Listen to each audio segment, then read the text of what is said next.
তৎকালীন মুখ্যমন্ত্রী বিপ্লব কুমার দেব এবং শিক্ষামন্ত্রী রতনলাল নাথের সৌজন্যে বিজেপি সরকারের আমলে 2019 সালে ত্রিপুরায় প্রথমবারের মতো বেসরকারি এনজিওর আগমন ঘটতে থাকে রাজ্যের শিক্ষা দপ্তরে।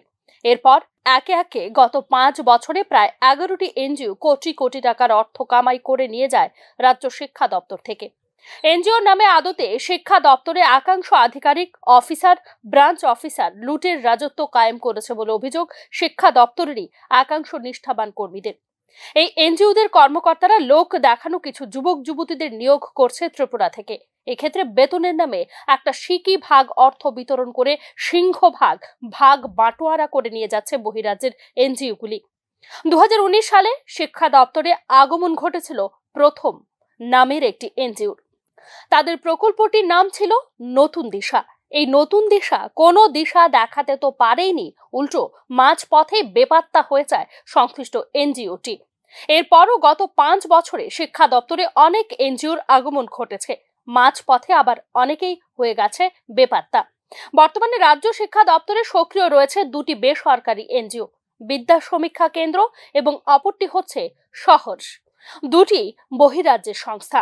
তাদের ডেকে আনা হয়েছে রাজ্যে শিক্ষা ক্ষেত্রে বিপ্লব ঘটাতে।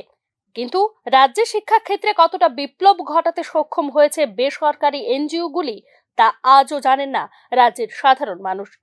বিদ্যা সমীক্ষা কেন্দ্র নামের যে এনজিওটি ডেকে আনা হয়েছে দপ্তরে, সেটি মূলত শিক্ষক এবং ছাত্রছাত্রীদের প্রতিদিনের উপস্থিতির বিষয়টি দেখভাল করে। অনলাইনে শিক্ষকদের এবং ছাত্রছাত্রীদের উপস্থিতি বর্তমানে লিপিবদ্ধ হচ্ছে রাজ্যের সরকারি স্কুলগুলিতে। আদতে এর মাধ্যমে রাজ্যের শিক্ষা ক্ষেত্রে কি বিপ্লব সংগঠিত হচ্ছে তা জানা নেই রাজ্যের মানুষের। অন্যদিকে সহর্ষ নামের অপর একটি এনজিও নিয়োজিত রয়েছে রাজ্য শিক্ষা দপ্তরে। এটিও বহিরাজ্যের একটি সংস্থা। বহু বড় বড় রাজ্যে, এমনকি বিজেপি শাসিত বড় বড় রাজ্যেও যে প্রকল্প নেই তা নিয়েই রাজ্য শিক্ষা দপ্তরে কাজ করছে এই এনজিও। কিসের তাগিদে বহিরাজ্যের সংস্থাকে ডেকে এনে শিক্ষা দপ্তরে একের পর এক প্রকল্প চালু করা হচ্ছে, স্বাভাবিকভাবে প্রশ্ন উঠছে তা নিয়েও। এই সহর্ষ প্রকল্পে ছাত্রছাত্রীদের মানসিক আধ্যাত্মিক বিকাশ ঘটবে বলে দাবি করেছে রাজ্য শিক্ষা দপ্তর।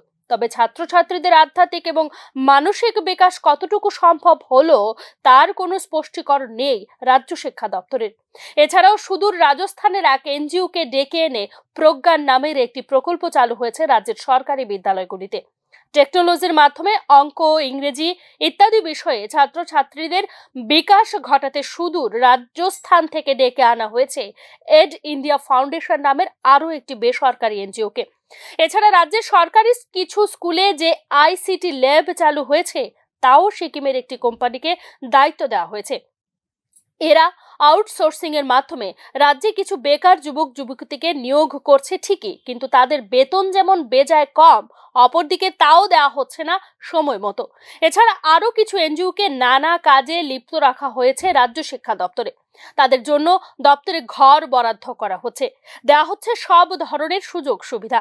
এই অবস্থায় শিক্ষা দপ্তর থেকে কামাই হওয়া কোটি কোটি টাকার অর্থের বিনিময়ে কি পারফরমেন্স এই সকল বেসরকারি এনজিওগুলির, তা নিয়েই প্রশ্ন তুলছেন সাধারণ মানুষ। কতিপয় আমলা আধিকারিকের বদান্যতায় এনজিও রাজ চলছে আর চলছে লুট বাণিজ্য, সরকার নীরব অবস্থানে। Bureau report, news now.